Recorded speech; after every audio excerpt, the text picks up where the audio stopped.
Salam, hər vaxtınız xeyir olsun. Bugünkü mövzumuz sifət mövzusudur. Sifət əşyanın əlamətini bildirən, necə, nə cür, bir də hansı suallarından birinə cavab verən əsas nitq hissəsidir. Sifət dedikcə əşyanın əlamət və keyfiyyətini bildirir. Əlamət deyəndə nəyi nəzərdə tuturuq, keyfiyyət deyəndə nəyi nəzərdə tuturuq?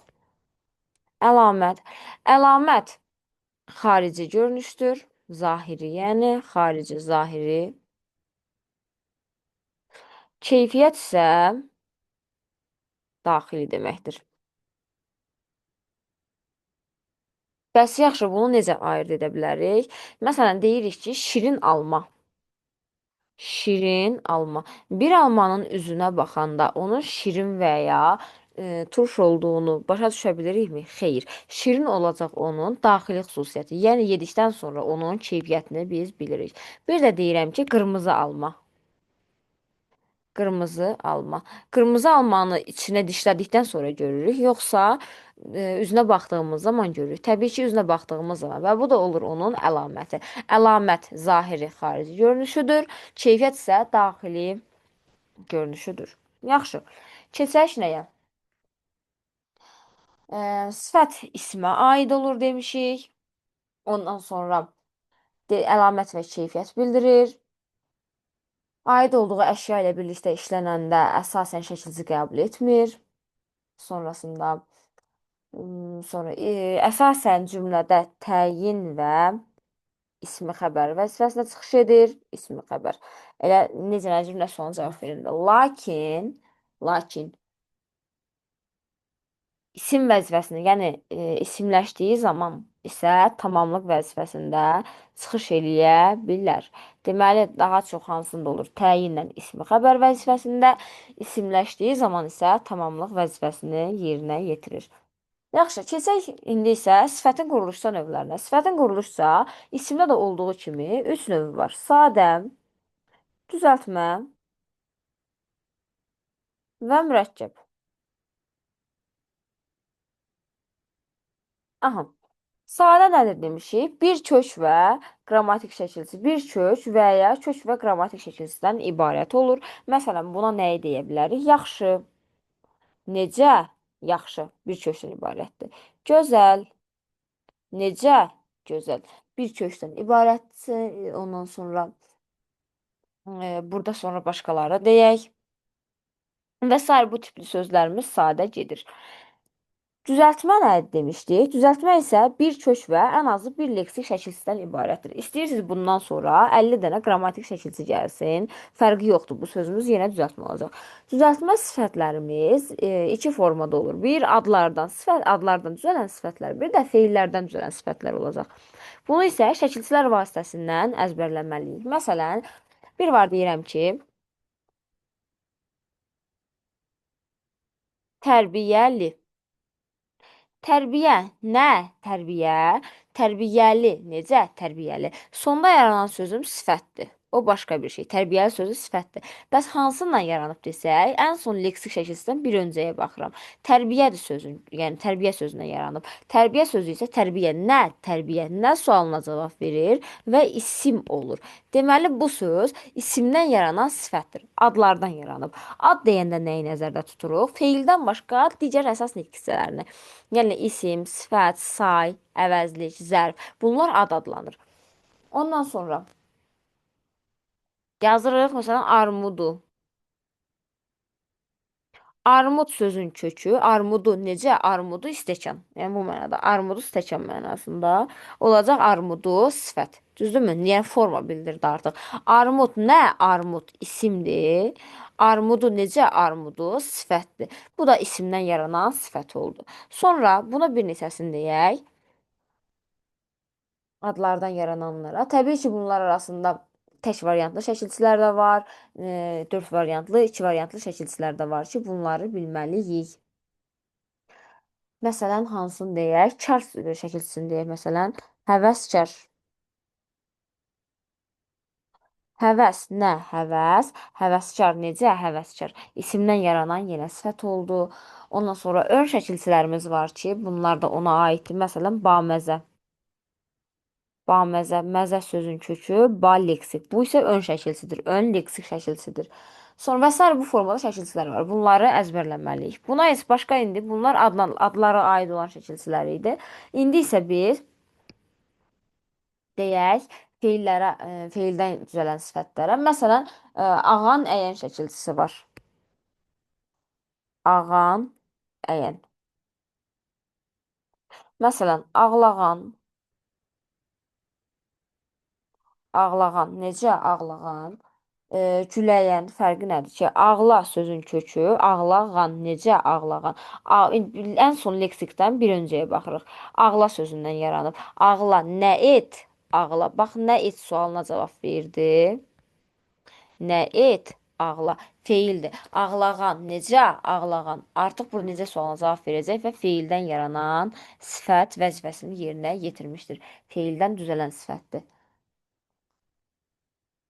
Sonrasında burada gördüyümüz kimi artıq feildən yaranan sifət oldu. Buna başqa şəkilçiləri deyə bilərik. Məsələn, ıq dördsürü şəkilçisi. Burada da məsələn açıq sözünü misal çəkək. Açıq. Aç sözün kökü ıq leksik. Aç nə et? Aç feildir. Açıq necə? Açıq sifətdir. Olacaq feildən düzələn sifət. Burada şəkilçilər çoxdur artıq. Inc şəkilçisi, caq şəkilçisi, elə man şəkilçisinin özü, qan şəkilçisi, ıcı şəkilçisi və sair şəkilçilərimiz çoxdur. Bunları əzbərləmək lazımdır və ya artıq sistemlə artıq bir nöqtədən sonra gözümüz vərdiş eləyir.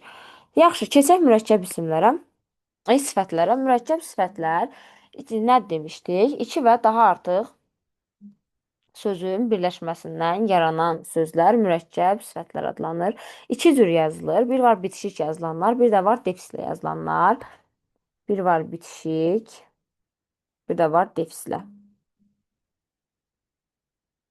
Aha, bitişik yazılanlar hansılardır? İki sadə sözün birləşməsi ilə olanlardır. Məsələn, qaraqaş sözü iki sadə sözlə olanlar. Qaraqaş bu formada. Qara ayrı sözdür, qaş ayrı sözdür. İki sadə sözün. Ondan sonra iki düzəltmə sifətinin birləşməsindən olanda, iki dənə düzəltmə ilə olanda, sadəcə artıq hamısını yazmıram. Bir neçəsini belə misal olaraq yazım görün. Sınıq, qəlbli. Sından sınıq leksik, qəlbdən qəlbli. İki dənə düzəltmə sifət vasitəsindən yarananda olur mürəkkəb sifət. Ondan sonra biri sadə, biri düzəltmə olanda, məsələn, söz düzəldici.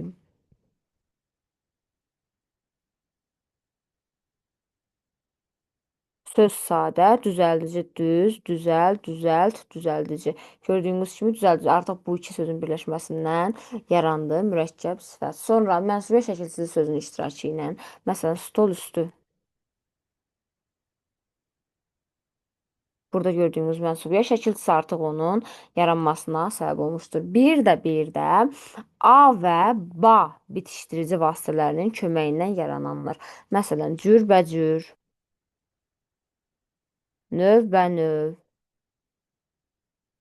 rəngbərəng bunlar. Və bunu qeyd olaraq da yaza bilərsiniz ki, bu sözlər sadəcə sifət vəzifəsinə çıxış edir. Bu sözlərin zərf versiyası yoxdur. Ancaq bu sözlər sifət kimi olur. Sonra indi defislə yazılanları deyəcəm. Defislə yazılanlar ox qoyaq. Sadə və düzəltmə sözlərin təkrarı ilə olanlar. Yəni eyni sözün təkrarı kimi düşünək də, belə deyək.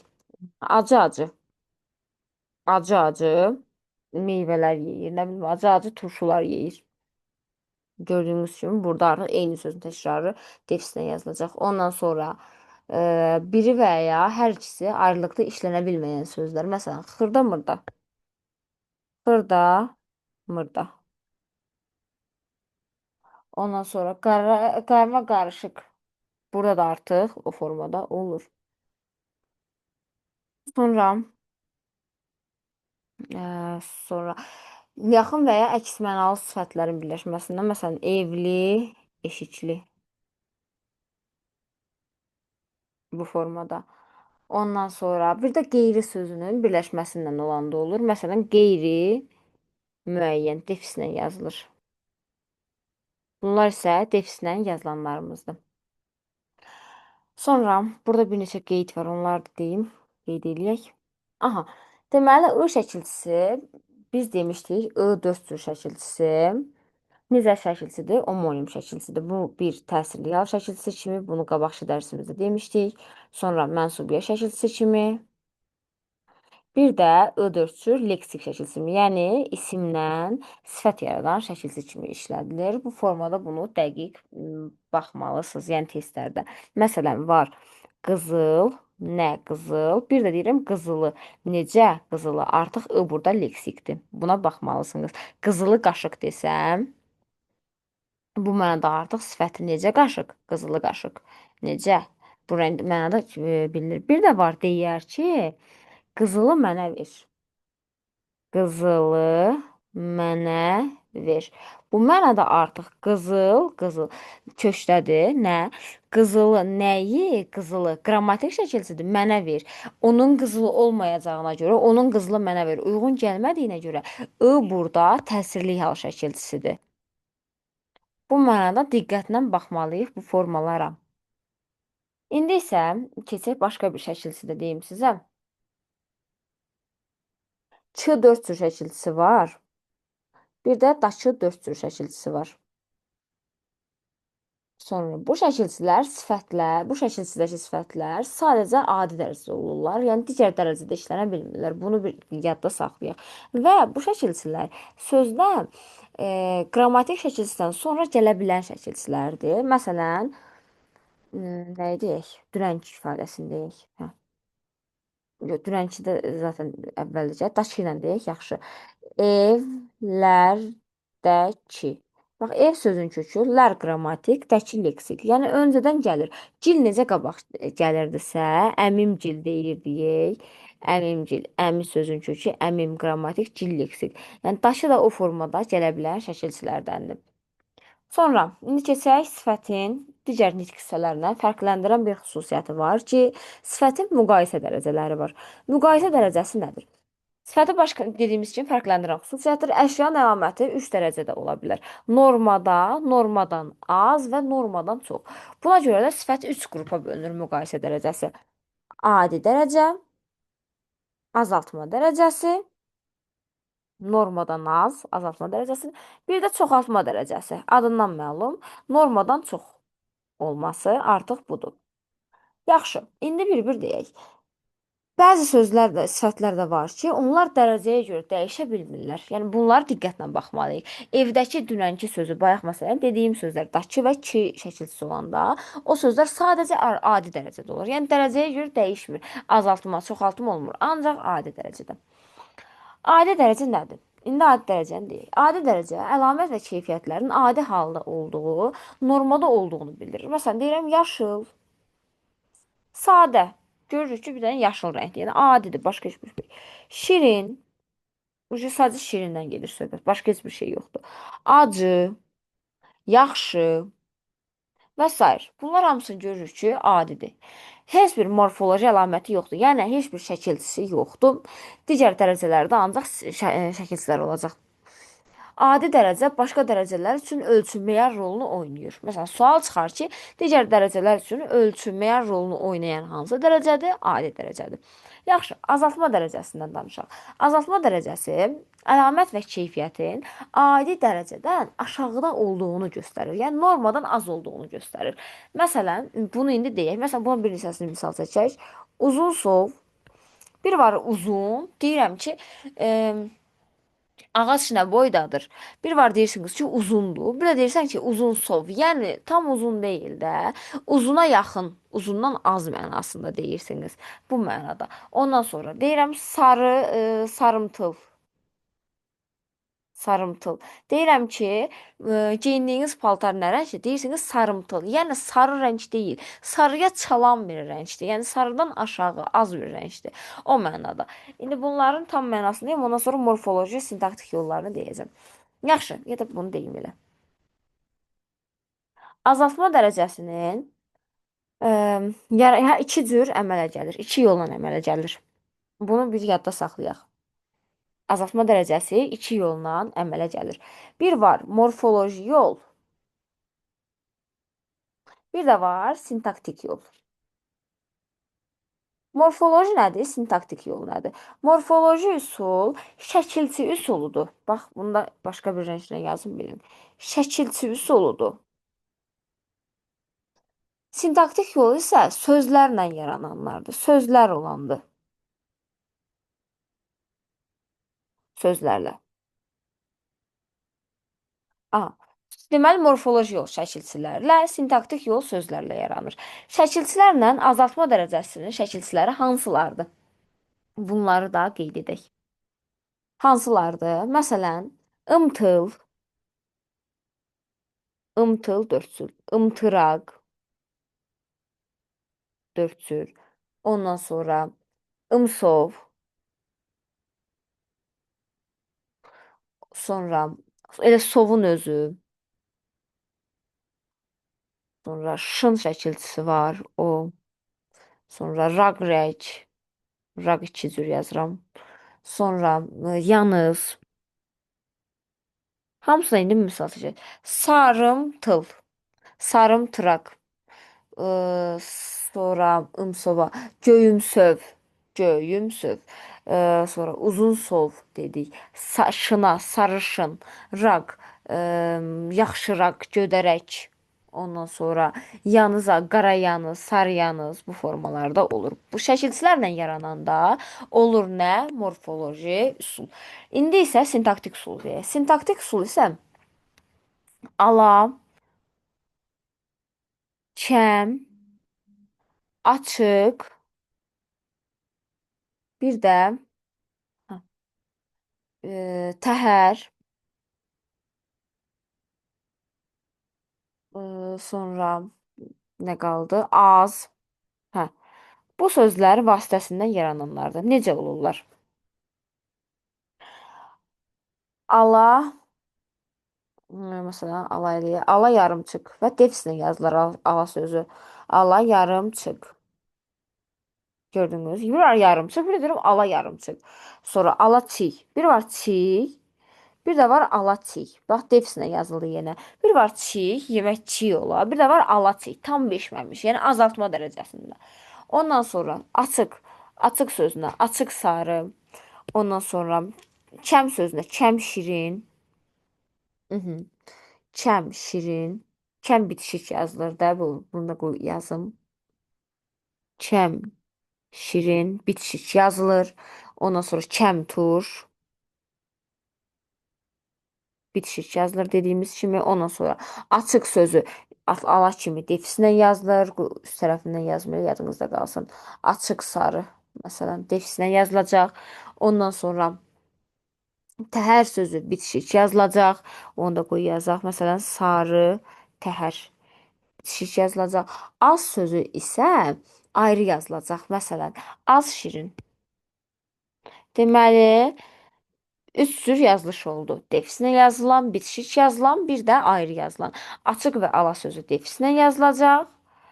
Kəmlə təhər sözü bitişik yazılacaq. Az sözü isə ayrı yazılacaq. İndi bir daha təkrarlayaq. Azaltma dərəcəsi neçə yolla yaranır? İki yolla. Morfoloji yol, sintaktik yol. Morfoloji yol nədir? Şəkilçilərlə olan, sintaktik yol nədir? Sözlərlə olan. Şəkilçiləri gördük, sözləri gördük, bildik və bunları gördük və görürüksə, arxasından gələn söz sifətdirsə, bax, sifətliyinə fikir verirsiniz. Sifətdirsə, bu zaman olur dərəcə. Yəni, özündən sonra gələn sözə fikir verməlisiniz. Birdən qarşınıza gətirib də isim qoyar. Məsələn, artıq o sözləri deyəcəm, birazdan sonra deyəcəm, amma yenə də başdan deyək. Yəni, özündən sonraya gətirər, isim qoyar da, açıqdan sonra, aladan sonra, uzun və digərlərindən sonra gətirər, qoyar ismi və bu zaman artıq qalarsınız ki, belə. Bəs burada olurdu, xeyr, olmurdu deyəcəyik biz də o zaman. Yaxşı, sonra keçək çoxaltma dərəcəsinə. Çoxaltma dərəcəsi də əlamət və keyfiyyətin adi haldan, normaldan daha çox olduğunu bildirir. Məsələn, sapsarı. Sapsarı. Məsələn, bir var sarı, bir də deyirəm sapsarı, daha tünd mənasında. Həm morfoloji, həm sintaktik yolla yaranır. Azaltma dərəcəsi kimi. İndi onu yazaq. Morfoloji yol bayaq dedik. Şəkilçilərlə olan yoldur. Sintaktik yol isə sözlərlə olan yoldur. İndi qeyd edək. Morfoloji yolun yaranmasında nədən istifadə olunur? Bir ca, iki cür ədatını artırmaqla yaranan, bax şəkilçi demirəm, ədat. Ca iki cür, yəni şəkilçi olmağı, yəni zaten şəkilçi formasındadır, o başqa bir şey. Yəni canı başqa formalarda da görə bilərsiniz, amma ca ədatıdır bu. Testdə qarşınıza çıxa bilər. Ca leksik şəkilçisini deyə bilər və sair bu formada. Ca burada nədir? Ədat. Ca ədatını qoymaqla yarananlar. Məsələn, gəl baxaq. Bax, birdən məna cəhətdən kiçiltmə mənası verə bilər. Amma kiçiltmə mənası versə də, yenə də bu sözlərimiz çoxaltma dərəcəsində olur. Məsələn, xırdaca. Xırdaca. Xırda sözün kökü, ca gördüyünüz kimi ədatdır. Olacaq xırdaca. Ondan sonra buna körpəcə. Körpə kökdür, ca ədatdır. Burada indi bir dənə diqqət yetirməyiniz gətirən bir şey var. Balaca sözünü gətirib sizə testdə verəcək qarşınıza. Balaca. Balaca sözünün kökü elə balacadır. Yəni bu adi dərəcədə olan sözdür. Bala deyil burada sözün kökü. Balacadır. Və buna görə bu sözümüz elə adi dərəcədə olan sözdür. Sizi çaşdırmaq məqsədli verə bilər. Canı görüb də tez çoxaltma dərəcəsinə keçə bilərsiniz. Xeyr, yəni bunu bu formada bilin. Bir də morfoloji üsulla cadan başqa bir üsul da var. M, P, R, S. Çoxaltma dərəcəsində var bu morfoloji üsulla başqa. Bu şəkilçilərin samitlərin vasitəsindən yarananlar necə olur o da? Onu qeyd edeyim. Hə, necə olur? Məsələn, söz verilir, təmiz sözü. Təmiz. Öncəsində sözün ilk iki hərfi götürülür, qabağa atılır. Tə. Və M, P, R, S-dan bu samitlərdən hansı uyğun gəlirsə araya yazılır və olur bir yerdə necə morfoloji üsulla yaranmış çoxaltma dərəcəli sifət. Təm təmiz olmaz, təp təmiz olmaz. Olacaq necə? Tərtəmiz. R-nı artırdım. Oldu hansı dərəcədə? Çoxaltma dərəcəsində. Məsələn, gəl buna yazaq dümdüz sözü, düz sözünü, dümdüz deyirəm. Düz. İlk başdakı iki hərfi götürürəm, qarşıya atıram. Bunların hansı uyğun gəlir? M. Dümdüz olacaq. Oldu sifət. Ondan sonra göy yazaq. Göydən iki dənə başdakı iki hərfi atıram qabağa. Gö. Burada gömgöy olacaq da M uyğun gəlir. Olur bu sözlər morfoloji üsulla yaranmış çoxaltma dərəcəli sözlər. Bunu da yadda saxlayaq. Sonra keçək indi nəyə? Ağ sifətini deyək, qoy bunu da deyim. Bu qaydalara tabe olmayan bircə dənə sifətimizdir ki, ağ sifətdir ki, appaq ünsürünə, morfoloji üsulda appaq ünsürü var, appaq. Bu vasitə ilə yaranır və bu da morfoloji üsula sayılır. Məsələn, ağ, appaq. Morfoloji üsulundan yazılmış, düzəlmiş sayılır. Bunu yadda saxlayaq. Ağappaq qar məsələn bu formada olur. Sonra bunda silim gerək. Sintaktik üsula keçək. Sintaktik üsula demişik ki, sözlərlə olan üsuldur. İndi ona baxaq. Hansılar olacaq? Ən, lap, daha, çox, olduqca, olduqca, tünd. Bax, bu ədatlar vasitəsindən, bu yuxarıdakılar ədatdır. Tünd, zil, düm, düm. Sonra başqa qaldı mı? Yox, elə bunlardır. Bu hissəciklər vasitəsindən yarananda olur sintaktik forma ilə yaranmış sifətlər. Məsələn, ilk öncə başdakılarla deyək, ənlə başlayaq da. Ən sarı, ən yaxşı, lap yaxşı, daha yaxşı, çox yaxşı, olduqca yaxşı. İndi bunlar daha rahat tapılır. İndi tüm sil düm haqqında danışım, necə yazılırlar falan bunları deyim sizə. Deməli, e, bax yazaq. Düm bitişik yazılacaq, zil ayrı yazılacaq, tünd defislə yazılacaq. Bax, düm. Düm necə yazılacaq dedik? Bitişik. Düm, ağ. Bax, o dümdüz sözünü gətirib qoyacaq sizin qabağınıza bu halda. Bax, məsələn, gətirib sizin qabağınıza dümdüz qoyacaq. Və deyəcək ki, burada düm hissəciyi vasitəsindən yaranıb. Xeyr, uşaqlar, dümdüz ifadəsində bayaq dediyim kimi morfoloji yolla m vasitəsindən yaranıb. Amma dümağ ifadəsində bəli, düm hissəciyi ilə yaranıb.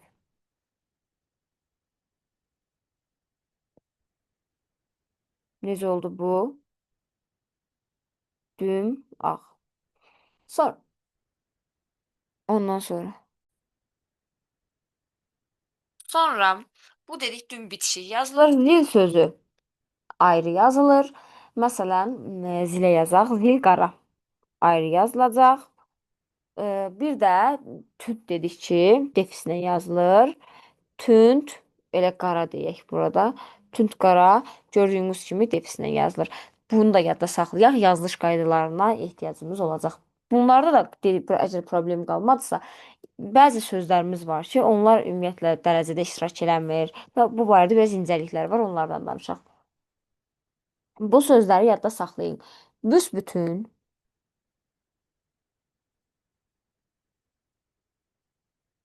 balaca, bumbuz,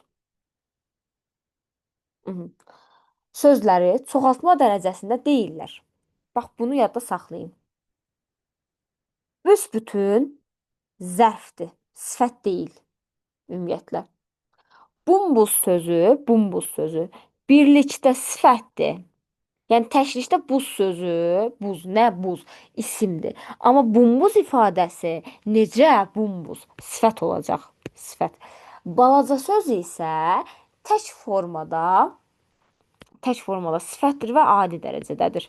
Yəni çoxaltma dərəcəsində deyil bu sözlər. Bax bu üç sözü yadda saxlayın. Büsbütün zərfdir, bumbuz sifətdir, sadə sifətdir, yəni adi dərəcədə olandır. Balaca sözü isə demişik nədir? Adi dərəcədə olan sifətdir. Ondan sonra bayaq bir söz dedim, yenə vurğulayım onu. Dümdüz, bir də dimdik sözlərində dimdik ayaqda durur, məsələn. Dimdik ayaq üstə idi də belə deyək nəsə də. Burada baxın, m hissəciyi vasitəsindən yaradılıb. Ha, düm deyil. Bunu yadda saxlayın. M samitinin artırılması ilə, yəni morfoloji yolla yaranıb. Bax, bunu çox vurğulayıram, yadda qalsın. Çünki yadınızdan çıxa biləcək bir nöqtədir. Sonra digər qeyd edək. Düm ağ sifətin çoxaltılması dərəcəsi isə dedik ağ sifətinə düm hissəciyi artırılmaqla yaranır və bu da sintaktik yoldur. Onu da bayaq dedik. Sonra sizi çaşdıracaq bir şey daha deyirəm. Gəlib qabağınıza qoyacaq açıq çay ifadəsini ya tünd çay ifadəsini. Sizə deyəcək ki, açıq çay ifadəsi azaltma dərəcəsindədir. Tünd çay ifadəsi də çoxaltma dərəcəsindədir. Xeyr, uşaqlar, biz nə dedik? Dərəcə əlaməti sifətə aiddir. Nəyə aiddir? Sifətə. Çay, bundan sonra gələn sözə baxıram. Çay, nə? Çay, nədir? İsimdir. Dərəcə əlaməti sifətə aiddir, amma burada isimdir. Bunlar dərəcə olacaqmı ki? Xeyr, burada açıq sözü, açıq necə açıq sifət olacaq. Plus çay sözü isim olacaq. Yəni burada sifətin dərəcə əlaməti falan yoxdur. Bax bunu yadda saxlayın. Biz həmişə dərəcə əlaməti axtaranda gələn əlamətdən sonrakı sözə baxırıq. Görək bizə sifət verib, isim verib, say verib, zərf verib, nə veribsə biz ona əsasən baxmalıyıq. Bax bunu yadınızdan çıxartmayın. Buna görə nəyə qoşulacaq? Yalnız sifətə. Buna diqqət yetirməliyik. Sonra kəm savad. Məsələn, bu kəm bayaqkı o kəm sözünə əsasən gətirirəm. Kəm savad, kəm ağıl, sonra kəm hövsələ,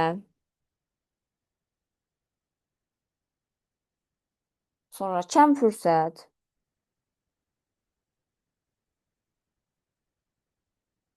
Sonra Ağbəniz, Qarabəniz,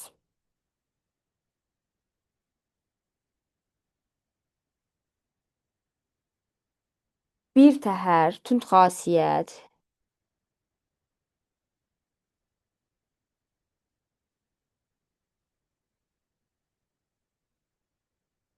Sonra açıq qəlbli. Mhm. Bu sözlər sadəcə mürəkkəb sifətlərdir. Bax, sadəcə mürəkkəb sifətlərdir. Və hansı dərəcədədirlər? Ali dərəcədə. Kəm sözünü görərdə bunu birdən bax bu sözləri.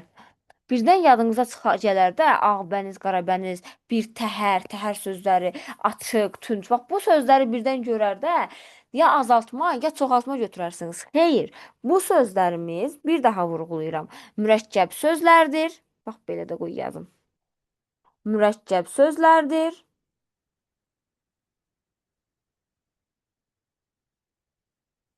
və adi dərəcədədir. Böyük hərflə yazıram. Adi dərəcədədir. Buna bir böyük hərflərlə yazdım ki, görəsiz. Adi dərəcədədir. Ondan sonra bunları da yadda saxlayandan sonra keçirik bir hissəni də deyim sizə. Qarşınıza çıxacaq hansı sözlər? Açıq, aydın, sonra bir də açıq, aşkar sözləri. Bu sözlərimiz adi dərəcədədir. Bax, bu sözü də yadda saxlayın. Açıq, aydın, açıq, aşkar sözləri adi dərəcədədir. Baxın, açığı görərdə birdən götürərsiniz ki, bu azaltma dərəcəsindədir. Xeyr, adi dərəcədədir bu sözlər. Buna bənzər ala sözündə də var. Ala bula, ala göz sözləri. Məsələn, yazım onları da. Ala bula, ala göz. Bunlar hansı dərəcədədir? Adi dərəcədə. Bunları yəni dəftərinizə qeyd edib yadınızda saxlayın. İndi isə sizlərlə keçək. Nəyə? Sifətin ismi xüsusiyyətini daşımasına, yəni substantivləşməsinə.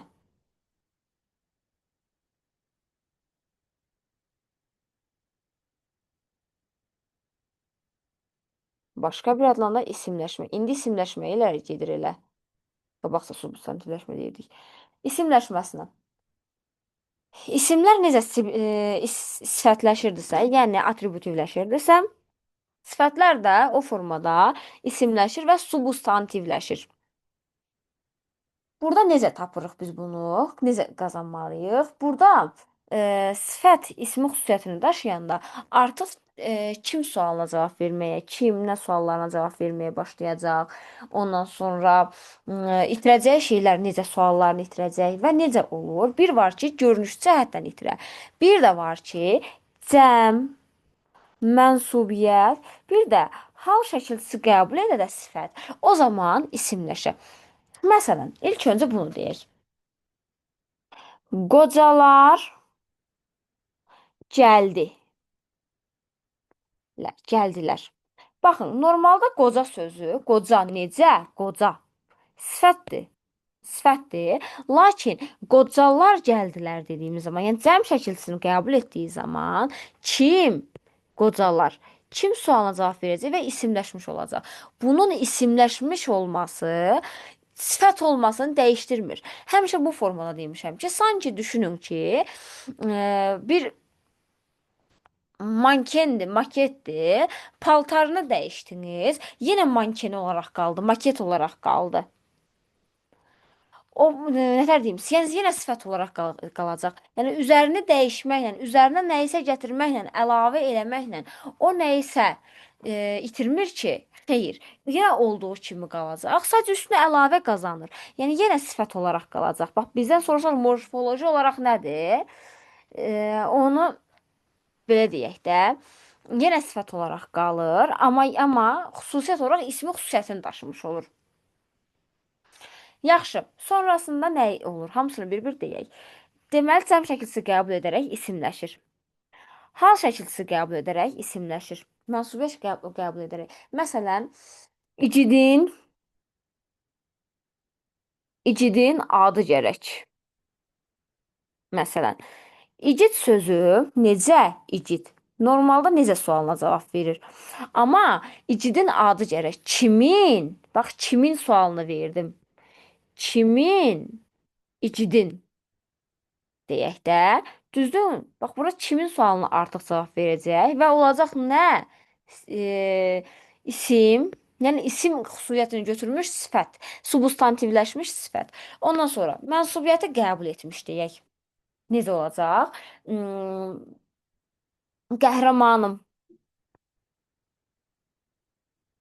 Qəhrəmanım.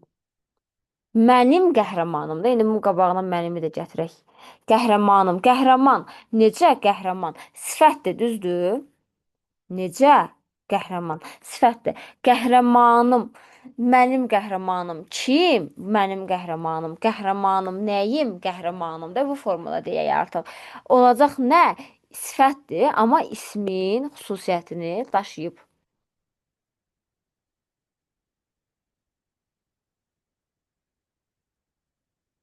İsmin xüsusiyyətini daşıyıb. Sonrasında bir də var ki, isimsiz formada, bax, isimsiz formada sifətləşə. Yox, səhv dedim. Şəkilsiz formada, isimsiz də belə deyək. Hə, şəkilsiz, isimsiz formada bu isimləşmiş olan sifətimiz necə? Deyim onu. O, icid, həmişə ürəyimizdə yaşayacaq.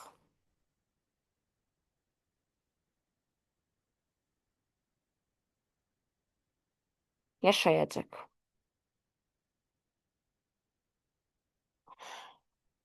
Burada artıq sual verirsiniz. O icid əslində necə olmalıdır? O icid əsgər olmalı. Düzdür? Burada bir əsgər yazaq.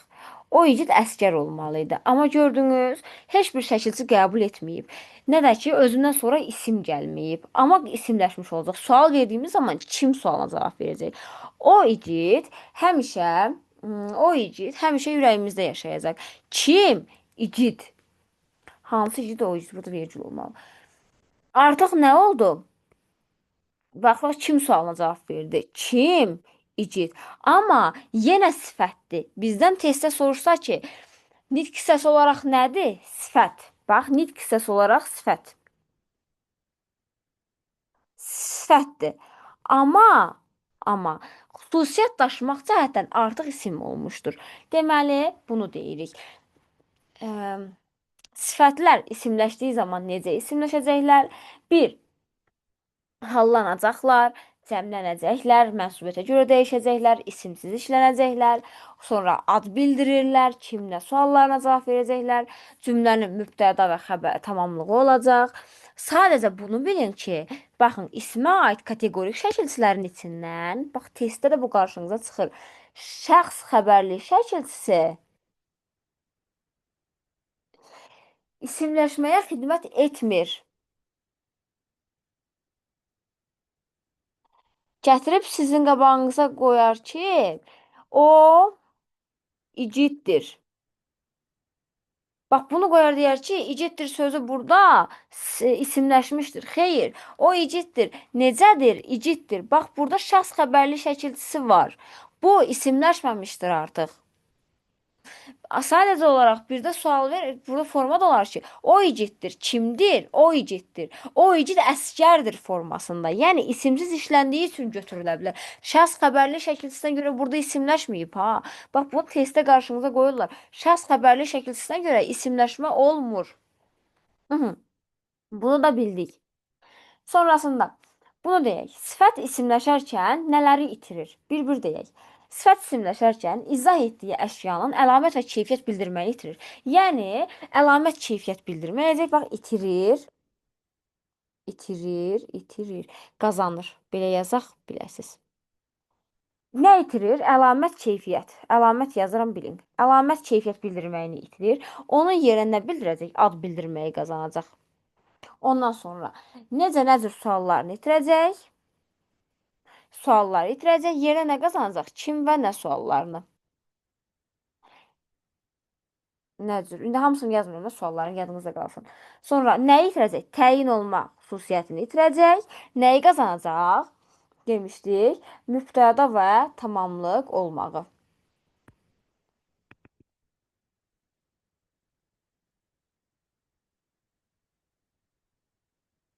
Sonra qoy yuxarı belə çəkim. Hə. Sonra nə itirəcək? İzah etdiyi isimdən əvvəl gəlmək xüsusiyyətini itirəcək. Ondan sonra dərəcə çalarını saxlaya bilər. Bax, bunu yadda saxlayın. Sifət isimləşərkən dərəcə çalarını saxlaya bilir. Bunu yadda saxlayaq. Qıpqırmızılarını, dərəcə əlaməti qalır. Bunu yazaq. Dərəcə əlaməti qalır.